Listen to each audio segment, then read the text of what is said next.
श्री स्वामी समर्थ। स्वामी महाराज तुमच्या सर्व चांगल्या इच्छा पूर्ण करो ही स्वामींच्या चरणी प्रार्थना करते आणि आजच्या व्हिडिओला सुरुवात करते। पण त्या अगोदर चॅनलवरती नवीन असाल तर सबस्क्राइब करा आणि शेजारील बेल आयकॉनलाही प्रेस करा, म्हणजे माझ्या सर्व नवीन व्हिडिओंचं नोटिफिकेशन तुम्हाला मिळेल आणि तुम्ही एक पण व्हिडिओ मिस करणार नाही। हिंदू धर्मामध्ये मकर संक्रांतीला खूप महत्त्वपूर्ण मानले जाते। मकर संक्रांतीच्या दिवशी सूर्यदेव धनु राशीतून मकर राशीमध्ये प्रवेश करतात। सूर्याने मकर राशीमध्ये प्रवेश केल्याने खरमास संपतो आणि शुभ आणि मांगलिक कार्याची सुरुवात होते। तसेच या दिवसापासून उत्तरायणाची सुरुवात होते। दरवर्षी हा सण 14 किंवा 15 जानेवारीला येत असतो। यंदा मकर संक्रांत ही 14 जानेवारीला साजरी केली जात आहे। महाराष्ट्रामध्ये हा सण विवाहित महिलांसाठी खूप खास मानला जातो। तसेच या दिवशी सूर्यदेवाची पूजा आराधना केली जाते। तसेच मकर संक्रांतीच्या दिवशी अनेक राज्यात भगवान विष्णू आणि देवी लक्ष्मीची पूजा केली जाते। यंदा मकर संक्रांत ही 14 जानेवारीला असून या दिवशी सूर्य हा सकाळी 8:41 मकर राशीमध्ये प्रवेश करणार आहे। मकर संक्रांतीचा पुण्यकाळ हा सकाळी 9:03 ते संध्याकाळी 5:47 पर्यंत असणार आहे। त्यानंतर महापुण्यकाळ हा सकाळी 9:03 ते सकाळी 10:48 पर्यंत असणार आहे। यामध्ये अशी एक कथा आपल्याला सांगितली जाते की या दिवशी शंकासूर नावाच्या राक्षसाचा देवी संक्रांतीने वध केला होता। त्यामुळे या दिवशी मकर संक्रांत साजरी केली जाते। तसेच मकर संक्रांतीच्या दुसऱ्या दिवशी देवीने राक्षस किंकासुराचा वध केला होता, त्यामुळे या दिवसाला क्रिकांत म्हटलं जातं। मकर संक्रांतीच्या दिवशी पवित्र नद्यांमध्ये स्नान करण्याचे महत्त्व आहे। या दिवशी नदीमध्ये स्नान केल्याने व्यक्तीला मोक्ष प्राप्त होतो। या दिवशी भारतातील अनेक तीर्थस्थानावर लोक मोठ्या संख्येने उपस्थित होतात। तसेच या दिवशी सूर्याला अर्घ्य देतात। या दिवशी सूर्याची उपासना स्नानदानाचे विशेष महत्त्व असते।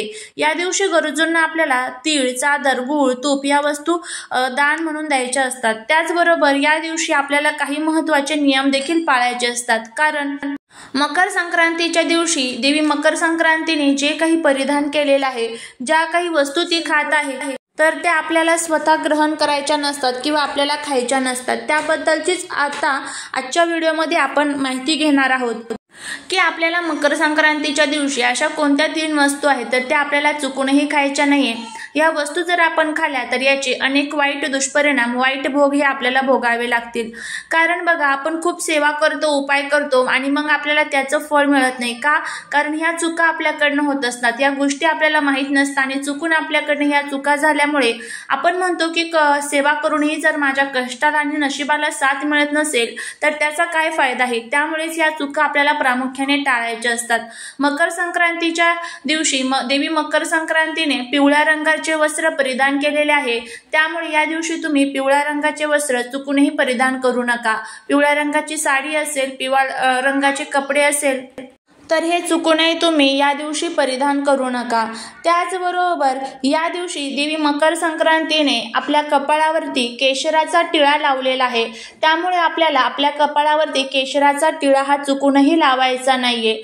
त्याचबरोबर देवी मकर संक्रांतीने आपल्या हातामध्ये वासासाठी जाईचं जे फूल आहे तर ते घेतलेलं आहे, त्यामुळे या दिवशी स्त्रियांनी आपल्या डोक्यामध्ये जो आपण गजरा लावत असतो तर तो जाईच्या फुलांचा गजरा चुकूनही लावू नका आणि तुम्ही गुलाबाच्या किंवा मग आबोलीच्या किंवा इतर कोणत्याही फुलांचा गजरा हा तुमच्या डोक्यामध्ये तुम्ही लावू शकता। त्याचबरोबर देवी मकर संक्रांतीने जे वाहन आहे तर ते सिंह आहे। त्यानंतर आता या दिवशी आपल्याला कोणकोणत्या चुका टाळायच्या आहे। या दिवशी आपल्या घरामध्ये भांडण, कटकट, वादविवाद होणार नाही याची आपल्याला काळजी घ्यायची आहे। आपल्या घरामध्ये जर एखादी सुहासिन महिला गेलेली असेल तर तिच्या नावाने एक तरी सुहासिन महिला आपल्याला जीव घालायची असते।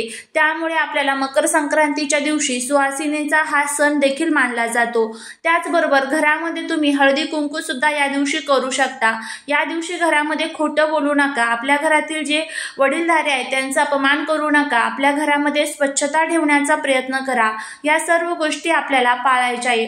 त्यानंतर या मकर संक्रांतीच्या दिवशी आपल्याला प्रामुख्याने म्हणजे दान धर्म करायचे आहे। तुमच्या आजूबाजूला जर कुठे मुके जनावर असतील तर त्यांना तुम्हाला काहीतरी खाण्यासाठी द्यायचं आहे। तुमच्या घरामध्ये जी काही भाजी भाकरी बनेल ती तुम्हाला त्यांना खाण्यासाठी द्यायची आहे।